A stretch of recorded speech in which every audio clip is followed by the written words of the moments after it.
मेरी तरफ से आप सभी को हैप्पी होली। और आज मैं अपनी फर्स्ट वीडियो बना रही हूँ, सो प्लीज़ मेरे चैनल को लाइक, सब्सक्राइब, कमेंट और शेयर ज़रूर कीजिएगा। चलिए चलते हैं। आज हम पढ़ेंगे क्लास 8 का first chapter, the best Christmas in the world. तो चलिए चलते हैं। The best Christmas present in the world, दुनिया का बेस्ट क्रिसमस, वो क्रिसमस जो दुनिया का सबसे अच्छा क्रिसमस उस दिन मनाया गया। बिफोर यूर रीड, पढ़ने से पहले, there are some dates or periods of time in the history of the world that are so significant that everyone knows and remember them. अब वो कह रहा है कि इतने समय में जो पीरियड्स मतलब टाइम है, जो हिस्ट्री का मतलब इतिहास का जो समय है, उसमें ऐसी कौन सी घटनाएं हुई जिसे हमें याद करना चाहिए, ऐसी कौन सी घटनाएं हुई जिसे हमें याद करना चाहिए।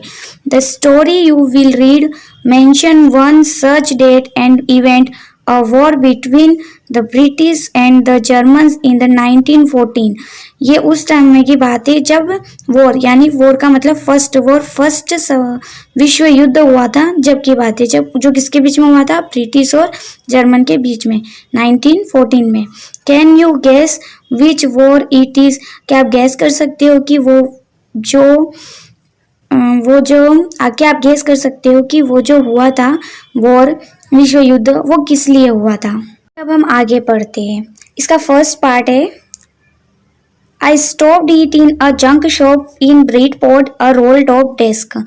स्टॉप्ड इट का मतलब होता है शो फाउंड इट, यानी कि वो उस जंक शॉप पे रुका था। जंक शॉप का मतलब होता है जहाँ पर भंगार की शॉप होते। ब्रिडपोर्ट में थी वो, और वहां पर उसने देखी और रोल टॉप डेस्क, यानी कि एक छोटी table. The man said it was very early 19th century and oak, और वो कब की थी, 19th सेंचुरी की थी और ओक की बनी हुई थी। ओक एक लकड़ी होती है। I had wanted one but they were far far too expensive, वो कह रहा था कि वो नहीं भी ले सकता है, लेकिन वो बहुत क्या थी, महंगी थी। एक्सपेंसिव मतलब बहुत महंगी थी। This one was in a bad condition, और जो टेबल उसको मिल रही थी वो बहुत बुरी कंडीशन में थी। The roll top desk in several pieces, उसके बहुत तरीके से टुकड़े भी हो चुके थे, हर जगह से वो टूटी हुई भी थी। वन लेग क्लेसिमी मैंडेट scorch marks all down one side, और एक तरफ से उसका लेग था वो पूरी तरह से क्या हो गया था, खराब हो गया था, टूटा फूटा था। वन साइड से वो बिल्कुल तरफ से खराब थी। और स्क्रोल्स मार्क्स ऑल, यानी कि बर्न मार्क्स, यानी कि उसके ऊपर कुछ जले हुए निशान भी थे। It was going for very little money, और फिर वो बहुत ही कम पैसों में क्या मिल रही थी उसे। I thought I could restore it, और उसने सोचा कि वो उसे वापस बना लेगा। It would be a risk, इसमें एक रिस्क था, इसमें जोखिम भी थी। अ चैलेंज, एक चुनौती भी थी उसके लिए। But I had to have it, लेकिन उसने सोचा कि मैं इसे कर लूंगा। I packed the man and brought it back to my workroom at the back of the garage, और वो उसे ले आया और उसने कहाँ पर रखा, उसके घर के बाहर पीछे साइड में एक वर्क रूम था जहाँ पे वो कार्य करता था, और उसके पास पीछे क्या था, गैरेज था, वहां पर उसने रखा। I began work on it on Christmas Eve, और उसने क्रिसमस के दिन से ये सब चालू करना, इसका सारा कार्य करना चालू किया। उसने क्रिसमस के दिन से क्या करा, वो कार्य करना उसका चालू कर दिया। I removed the roll top completely and pulled out the drawers, और उसने रिमूव यानी पूरी तरीके से उसको रिमूव वापिस से बनाना चालू कर दिया। द रोल टॉप कम्प्लीटली, उसने पूरी तरह से उसको सही करना चालू कर दिया। And pulled out the drawers, और उसके जो ड्रॉवर्स थे वो खोलने लग गया। द विनर होता है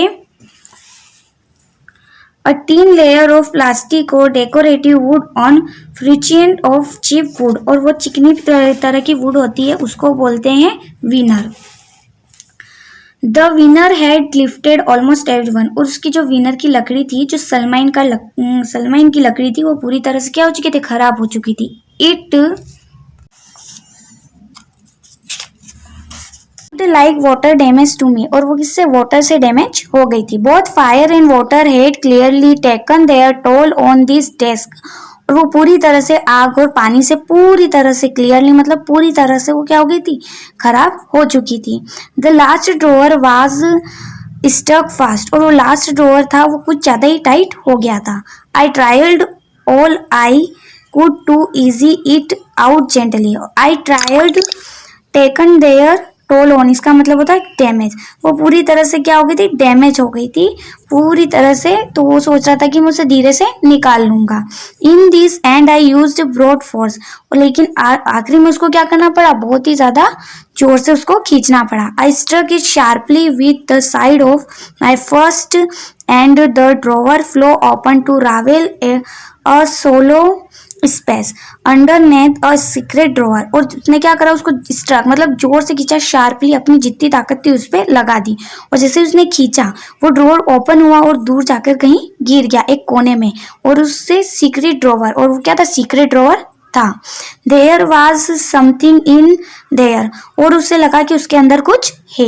I reached in and took out a small black in tin box, और जैसे उसने पास में जाकर देखा तो उसे एक स्मॉल ब्लैक कलर का टीन का बॉक्स दिखा।